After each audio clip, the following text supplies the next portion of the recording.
Marhati translate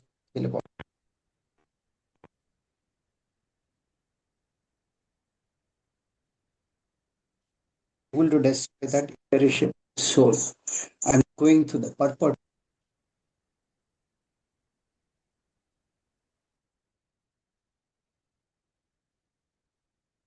The audio is not audible, Prabhuji. Hare Krishna.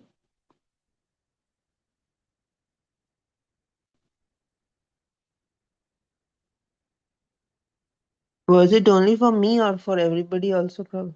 It's for me also, the same thing. Okay. It's not clear. It's Audible. not. It's not audible. Yeah.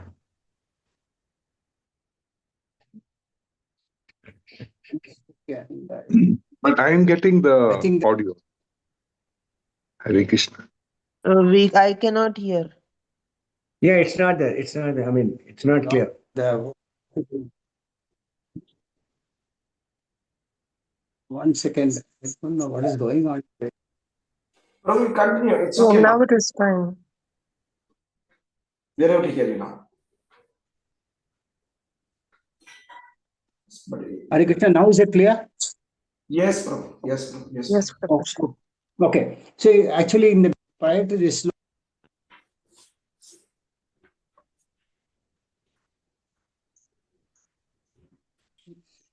all his relatives and friends, like spiritual master, guru, etc.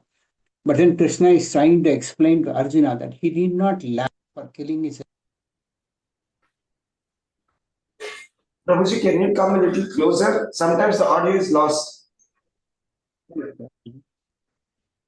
Audio is Sorry. lost. Can you come a little closer? Bring your mobile a little closer. Sometimes it is not picking your audio. Please keep it little closer to you. Mobile phone. Sorry. Sorry, Prabhu. Yeah, is it okay now? Yeah, better. Yes, yes. Yes. Go. Is it? Actually, it is somewhat breaking. Sometimes it's coming, sometimes it's not. It's like that. It's not so clear. Video is not clear. Video is okay. Video is okay. Audio, sometimes it's breaking. That's the problem.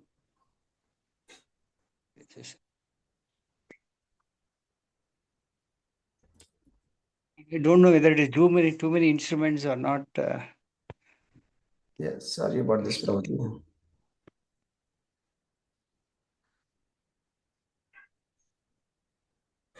Thing in progress. I'll try and speak a little louder. Yes. That is helping. Yes, Prabhuji. Okay. So Krishna is explaining that the body can be destroyed, but the soul is indestructible. So in this sloka, it is explained that that which pervades the entire body, that means when the soul is present, the body is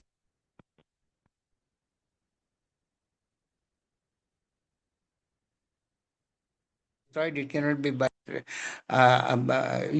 destroyed by fire or water or earth, water, fire, air, ether, anything. So that is the nature of the soul that is explained.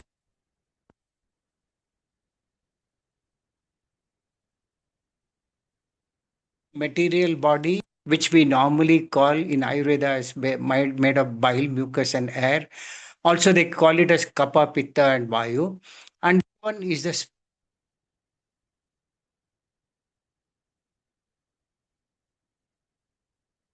body. And as soon as the soul leaves the body, it is called death. So, this presence of the soul, soul is so very, very small. We'll go to this reference, Lucas, as to how minute it is. But the presence of the soul can be realized by the presence of the consciousness all over the body, which goes through the blood and the nerves.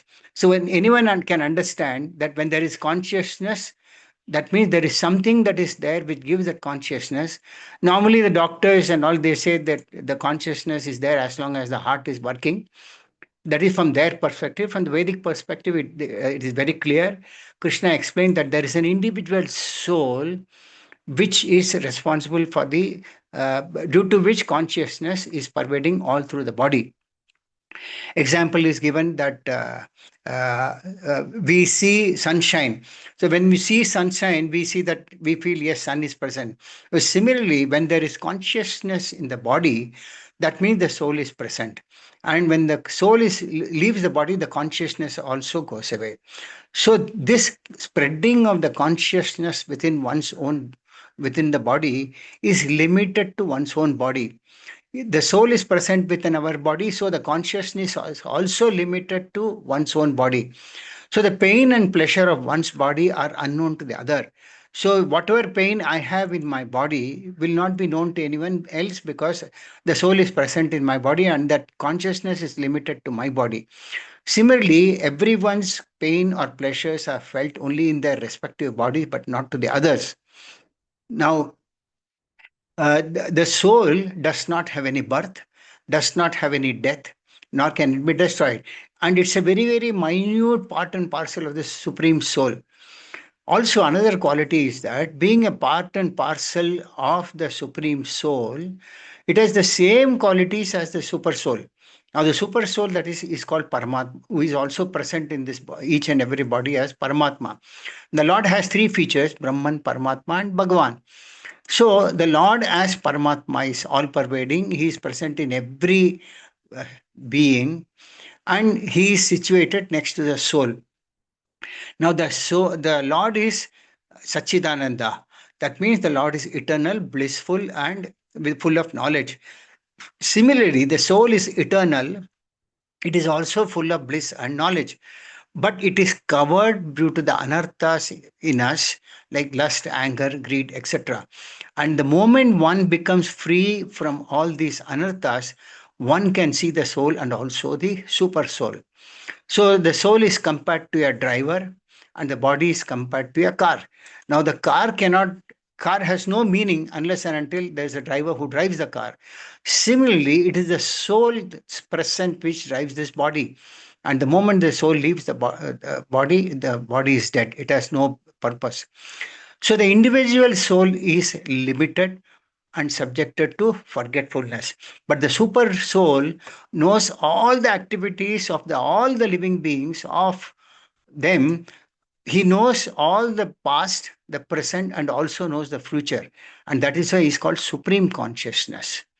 Now, the individual soul also, being a part and parcel, has the same qualities. Now, analogy is given that just as rainwater is clean, rainwater is pure, but when it comes in contact with mud, it becomes dirty. But then it can be purified by a filtering process. Similarly, the soul is pure, the consciousness is also pure, but because of being embodied in a material body and due to false ego, we identify ourselves as this material body without understanding that this body has no meaning if the spirit soul is not there. So, as you all may be aware, that there are different processes of deliverance in different ages. And the Satya Yuga, the Ashtanga process of yoga was the one that was meant for deliverance. And people used to practice this Ashtanga yoga by which they control their senses, mind, and etc. And once they are brought under control, they see the soul as well as the super soul. This was the process, but in Kali Yuga, this is not a practical process. So the soul pervades in one body and not the other bodies. But the Lord, as the super soul, knows the pains and pleasures of all the bodies, being a witness, and being a witness of all activities. He knows what is going on in one's mind, one's words, and one's activities. He is physically monitoring by being situated next to the soul as the super soul. So the doctors generally claim that the heart is the cause, but they are not able to see the soul. The soul's dimensions are given. It is given in the Katha Upanishad that the soul has no creation and this is a part and parcel eternally. Now, there is also another quote that is given in Katha Upanishad which says, Nityo Nityanam Chetanas Chetananam Eko Bahunam Yo Vidadati Kaman. The translation is, the Supreme Lord is eternal and the living beings are eternal. The Lord is cognizant, the Supreme Lord is cognizant, and the living beings are cognizant also. The difference is that the Supreme Lord is supplying all the necessities of life for the many other living entities. Now, the point is that we get so many necessities in our life, like food, water, air to breathe, etc. And all these arrangements are made by the Lord for our sustenance. So we are depending on the Supreme Lord for our sustenance. The Lord is situated, but unfortunately, even though He is situated very close to our soul, next to the soul within our heart, we forget the Lord. And that is why we face all the difficulties in our life. Now, the soul, who is also known as Paramatma, is also known as Kshirodakasai Vishnu. Example is given in the scriptures that there are two types of birds sitting in a tree. One bird is the one that is eating the fruit, which is the individual soul, and the other one is the super soul who is witnessing the bird who is eating. That is the individual soul. And the super soul is wondering, when will this individual soul look at me? That means, when will we stop eating the fruits and will look at the super soul who is situated next to the heart itself, next to our soul itself. So the soul is localized in consciousness within that body, but the super soul is fully conscious of all the other bodies. And the real understanding, as per Vedic literatures, is that we identify with the body, but the real this thing is understanding is that I'm a spirit soul and not the material body. But due to our identification with the body, we have so many names: I, mine, and so and so. But when the soul leaves, that neither that mind nor that intelligence nor that names have any meaning. And another important point is that the soul can never be brought back to the same body. Once the soul leaves, it transmigrates into another body, which I explained the further verses.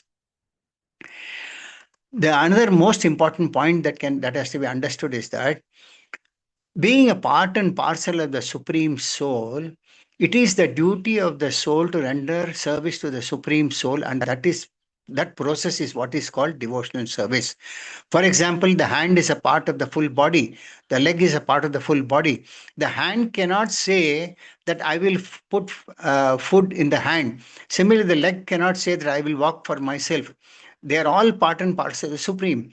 Similarly, being a part and parcel of the Supreme Soul, the duty of every individual soul is to render service to that Supreme Soul. And the process of rendering that service is what is called devotional service. The essence of this today's sloka is given into the further slokas where Srila Prabhupada gives reference of some of the slokas from.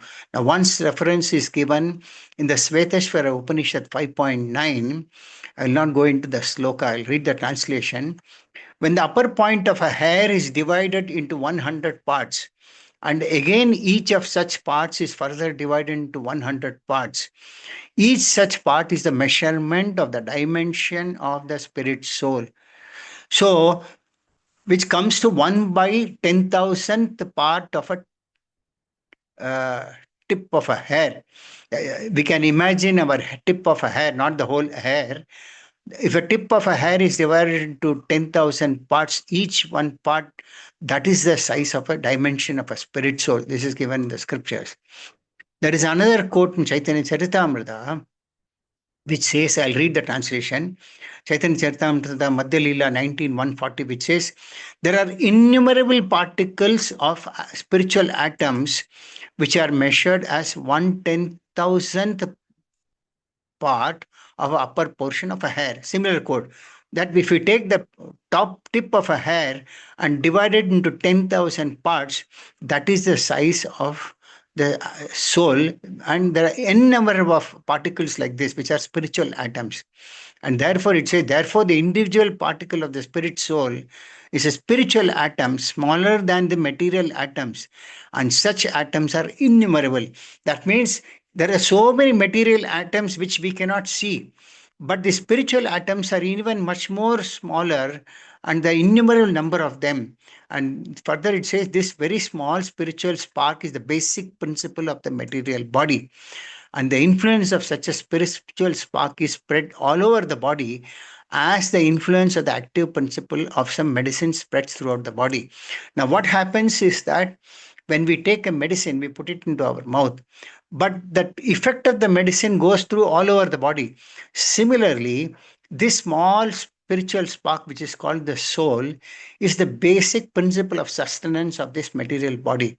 When the soul is there, the body is alive, and can be realized by this consciousness that is present. And this consciousness is spread all through the body. So that is the analogy that is given. So that the soul is present, so the consciousness is present throughout the body. The current of the spirit soul is felt all over the body as consciousness. So when we are consciousness, that we are conscious, that means we are having that soul is present within that body, and that is a proof of the presence of the soul. It is a common sense.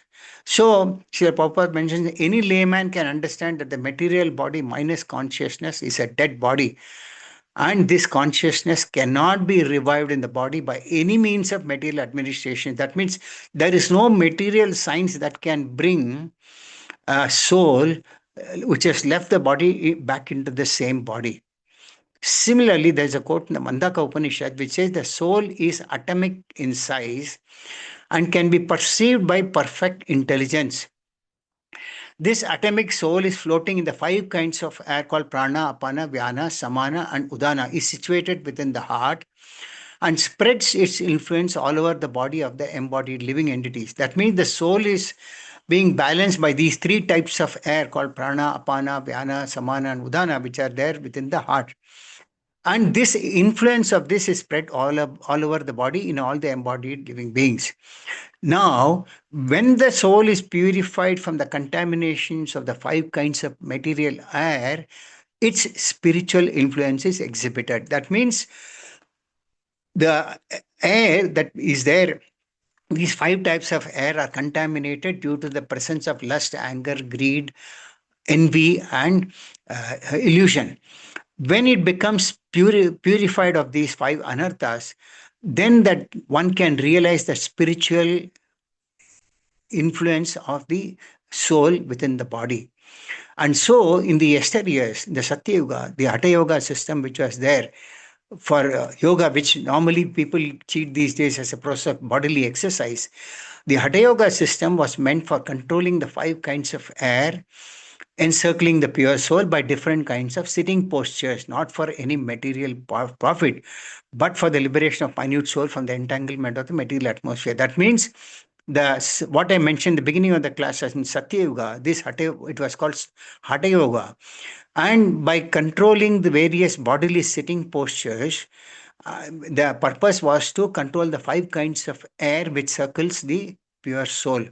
And it is not meant for any material profit, which the yoga people claim to be. It is meant for liberation of the minute soul from the entanglement of the material atmosphere. So the soul's original constitutional position is not this material body, it is there in the spiritual world.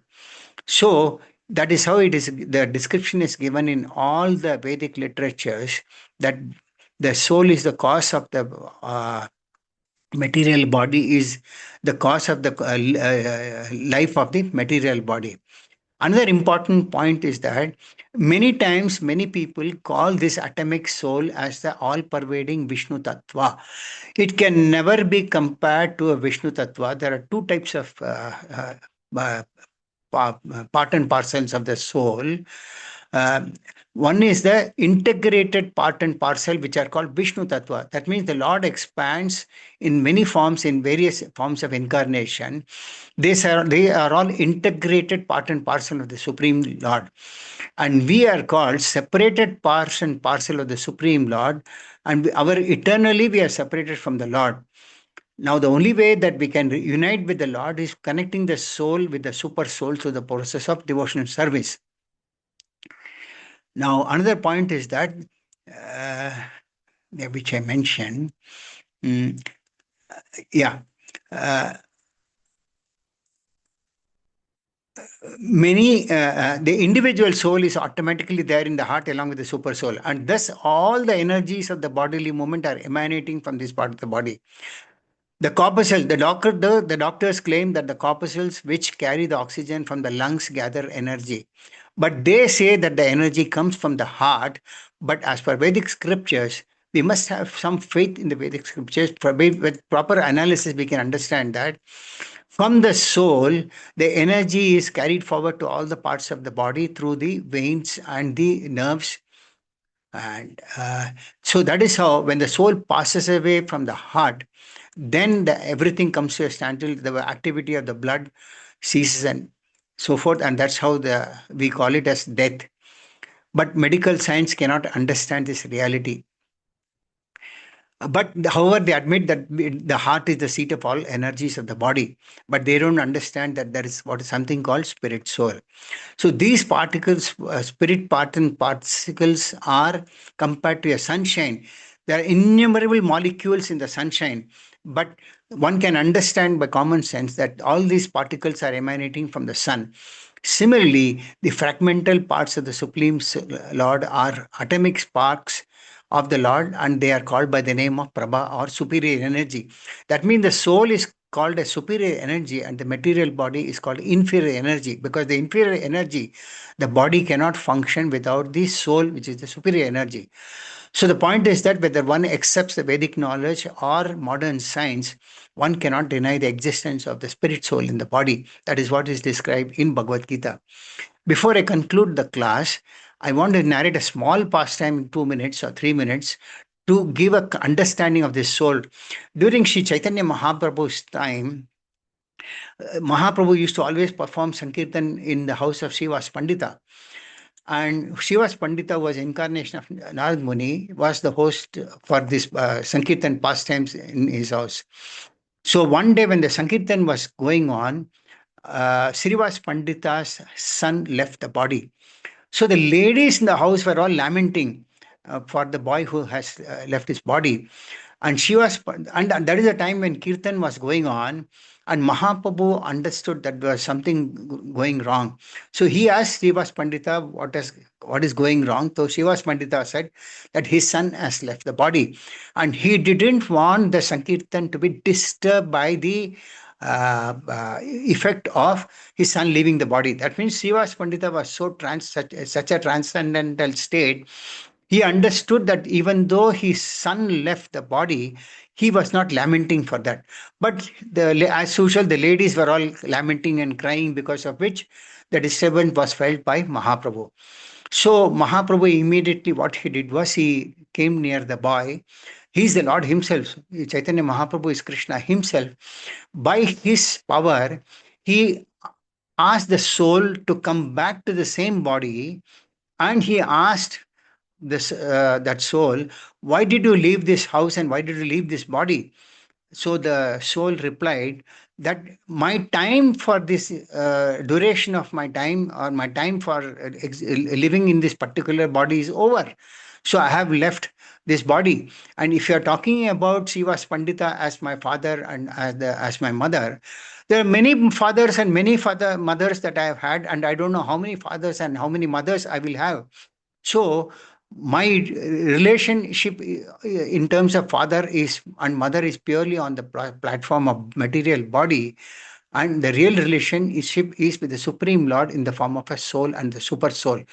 So after explaining this, the soul left that body again.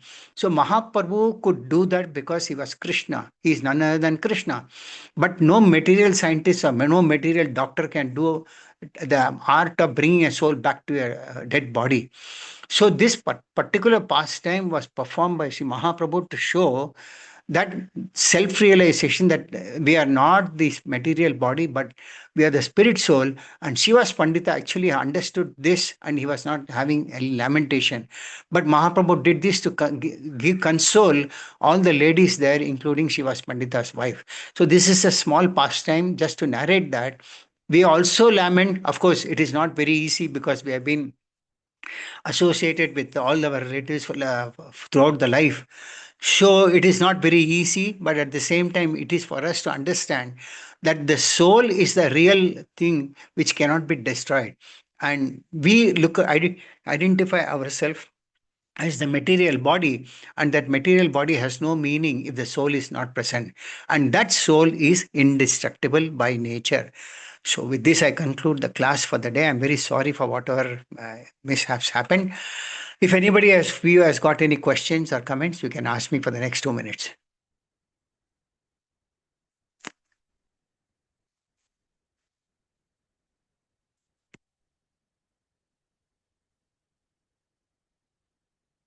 Prabhuji, all of us are under the illusion that the yoga is meant for, keeping up good health. But I never knew that it is for purification of the soul and to get liberated from the material desires. It is so nice, Prabhuji. Thank you for explaining that. Thank you very much, Mataji. Any questions on that subject? Yoga means actually to control our body, by which we can see, control our mind, senses, and by which we can ultimately see the soul and the super soul. It is not a bodily exercise. Unfortunately, Kali Yuga, so people are misusing it in the name of yoga and cheating the people. So actually, if it is taught in a proper way and they are given the right direction, people will get over that illusion, Prabhuji. Correct, but then the thing is, there is no one to teach them. And in Yes. Kali Yuga, in this process is Ashtanga Yoga process or Hatha Yoga is very difficult to perform because there are so many external disturbances. Internally, our mind is always disturbed, and externally, there are so many disturbances which prevents us to meditate on the Lord in the heart. The Lord is situated in His four-armed form as Paramatma in the heart. And because of these disturbances, it is not earlier the Satya Yuga people used to go to the forest or mountains to do this exercise. But now people don't want to even leave their home. So it's not a practical process in this age. Yes, Prabhuji, but very, very nice. Thank you for explaining. Thank you, Hare Mataji. Krishna. Hare Krishna. Anybody else? Any other questions, comments?